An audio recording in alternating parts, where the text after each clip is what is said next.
Welcome to four sides TV. నేను రేవతి. మొంతా తుఫాన్ ఆంధ్రప్రదేశ్ రాష్ట్రాన్ని చిగురుటాకులా వణికిస్తోంది. భారీ వర్షాలు, ప్రచండ గాలులతో కాకినాడ తీర ప్రాంతాల్లో పరిస్థితి భయంకరంగా మారింది. అటు సముద్రం అలలు ఉవ్వెత్తున ఎగిసిపడుతున్నాయి. బలమైన ఈదురుగాలులకు చెట్లు విరిగిపోతున్నాయి. రోడ్లు ధ్వంసం అయ్యాయి. తుఫాను తీవ్రత నేపథ్యంలో ప్రధాని మోదీ ఏపీ సీఎం చంద్రబాబుకు ఫోన్ చేశారు. ఏపీలో తుఫాను ప్రభావం ఎలా ఉంది, ఎలాంటి చర్యలు తీసుకుంటున్నారని ఆరా తీశారు. ప్రభుత్వం తీసుకుంటున్న సహాయక చర్యలపై ప్రధానికి వివరించారు సీఎం చంద్రబాబు. సహాయక చర్యల విషయంలో కేంద్రం సహాయ సహకారాలు అందిస్తుందని ప్రధాని నరేంద్ర మోదీ భరోసా ఇచ్చారు. ఇకపోతే మెంతా తుఫాన్ భీకరంగా మారిందనే చెప్పాలి. ఇప్పటికే పలు జిల్లాల్లో భారీ వర్షాలు కురుస్తున్నాయి. ఎలాంటి ఆస్తి, ప్రాణ నష్టం జరగకుండా కూటమి ప్రభుత్వం అలర్ట్ అయింది. సచివాలయంలో ముఖ్యమంత్రి చంద్రబాబు అధికారులతో ఎప్పటికప్పుడు సమీక్ష నిర్వహిస్తున్నారు.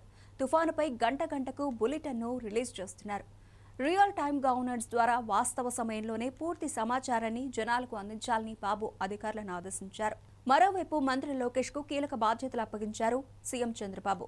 తుఫానుపై కేంద్రం అందించే సూచనలు తీసుకోవాలని, ప్రధానమంత్రి ఆఫీస్తో టచ్లో ఉండాలని సూచించారు. ఎప్పటికప్పుడు ఆంధ్రప్రదేశ్కు చెందిన సమాచారాన్ని కేంద్రంతో పంచుకుంటూ తుఫానుపై ఇచ్చే ఇన్పుట్స్ తీసుకుంటూ అలర్ట్ చేయాలని కోరారు. కామన్గా విపత్తులు వచ్చినప్పుడు రాష్ట్ర ప్రభుత్వాలే కేంద్రాన్ని సాయం కోరుతాయి. ఇదంతా తుఫాను అనంతరం జరిగే ప్రక్రియ. కానీ ప్రధాని మోదీ స్వయంగా చంద్రబాబుకే ఫోన్ చేసి ఆరా తీసి అండగా ఉంటామని చెప్పారు. దీన్ని బట్టి ఏపీకి కేంద్రం ఎంత ప్రాధాన్యత ఇస్తుందో అర్థం చేసుకోవచ్చు.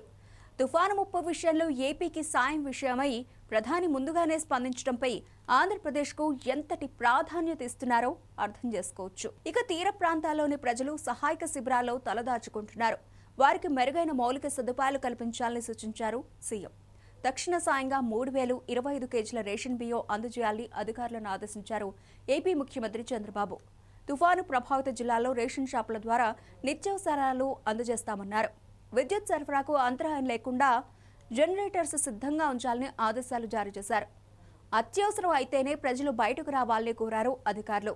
మరోవైపు ఆంధ్రప్రదేశ్ ఉప ముఖ్యమంత్రి పవన్ కళ్యాణ్ కూడా తుఫాను ప్రభావంపై ఎప్పటికప్పుడు రివ్యూ నిర్వహిస్తూ అధికారులకు తగిన ఆదేశాలు జారీ చేస్తున్నారు.